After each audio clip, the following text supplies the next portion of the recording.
আহিবলৈ মন নাছিলে, কিন্তু যজ্ঞ কনষ্ট্ৰাকশ্যনৰ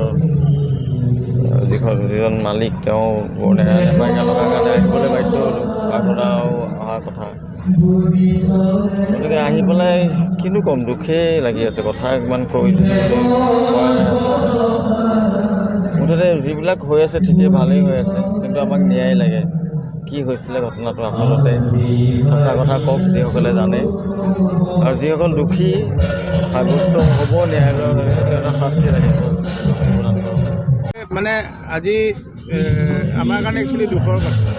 এই কাকীতে আমি প্ৰগ্ৰেম কৰি গৈছিলোঁ। আজি সেই কাকীত আহি আজি মই মোৰ নিজৰ বন্ধু প্ৰতিমূৰ্তি শ্ৰদ্ধাঞ্জলি জনাব অহাটো মই ভাবোঁ মই এজন দুৰ্ভাগ্য বন্ধু।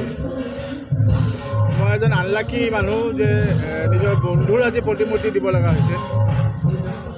কিন্তু হোৱাটোতো হৈ গ'ল, আমি জাগিছে। কিন্তু মোৰ বিৰাট ভাল লাগিছে কি আজি কাকী গোটেই সমূহ ৰাইজ আৰু যজ্ঞই যিটো এটা ষ্টেপ লৈছে যে এই মূৰ্তি আজি ইমান কম সময়ৰ ভিতৰত জুবিনৰ এটা প্ৰতিমূৰ্তি বনাই ৰেডি কৰিছে।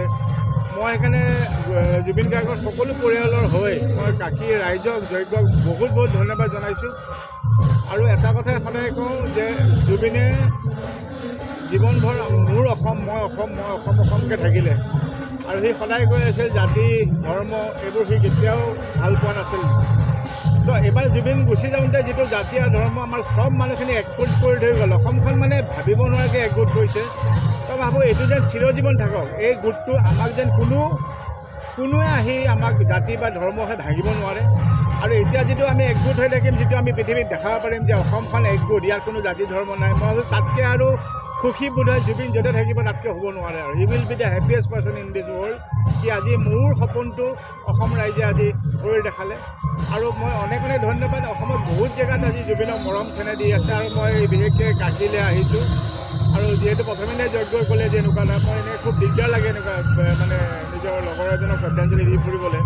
কিন্তু তথাপিও এই মৰম চেনেহখিনি দেখা পায়, এই মানুহৰ মৰম, এই যজ্ঞহঁতেও যিখিনি কৰিছে আজি এইটো প্ৰতিমূৰ্তিটো, মই ভাবোঁ এইটো মানে ধন্যবাদ কিমান দিম তাৰমানে, তাতকৈ আৰু মুখেদি ভাষা নাই। আৰু মই ভাবোঁ অসমৰ ৰাইজ সদায় এনেকৈ থাকক, একগোট হৈ থাকক, আৰু জুবিনক সেনেকৈ হেপী ৰাখক। আৰু আমি এতিয়া এটাই ক'ম, আমি এতিয়া জাষ্টিছটোৰ কাৰণে ৰখি আছোঁ। অতি জল্দি যেন অসমৰ ৰাইজে প্ৰতিটো কোণাই চোনাই, আনকি মানে মই কৈছোঁ ন গছ গছনি জন্তু জানোৱাৰ চব ৰখি আছে আমাৰ জুবিন দাক ন্যায় লাগে। আৰু আমি ন্যায়টো পাম বুলি আমাৰ অনেক আমাৰ আশা আছে, আৰু জল্দি পাম বুলি ভাবোঁ। ধন্যবাদ। আৰে বাপৰে, সেইটো 2 মিলিয়ন, এইটো 10 মিলিয়ন হ'ব। আৰু যে ৰখি থাকা আমি চাই থাকোঁ, মানে 2 মিলিয়নটো মানে এইটো যোনে মোবাইলত বহুতেতো বুজিয়ে পোৱা নাই কেনেকৈ জাষ্টিছ লগাম। যদি মুখেদি শুনিব যোৱা, এইটো not 2 million, it will be মোৰ এণ্ড মোৰ millions and millions and millions. অন্তৰৰ পৰা কিন্তু মিলিয়নটো বহুত বেছি হৈ আছে। চ' মই ভাবোঁ ৰাইজ ৰখি আছে, এভৰি ওৱান ইজ এক্সপেক্টিং যে আমি জল্দি কিবা এটা পাম। আৰু মই ভাবোঁ আমাৰ যিটো SIT কৰি আছে বিৰাট ভাল কাম কৰি আছে, তেওঁলোকৰ ওপৰত আমি আশা ৰাখিবই লাগিব, বিশ্বাস ৰাখিবই লাগিব। আৰু মই ভাবোঁ তেওঁলোকে ডেফিনেটলি ন্যায় দিয়াব আমাক, আৰু চাওঁ তাৰ কাৰণে আমি চব ৰখি আছোঁ। আৰু সেইদিনা মই ভাবোঁ আমাৰ সেইদিনাহে দেৱালী হ'ব, যিদিনা আমি ন্যায় পাম। আমি সেইদিনাহে আমি আকাশত বোলে মই ভাবোঁ একদম তলাতকৈ বেছি আমাৰ পতাকা ফুটিব যে জুবিন দাৰ হেৰি আমাৰ পালে। ধন্যবাদ।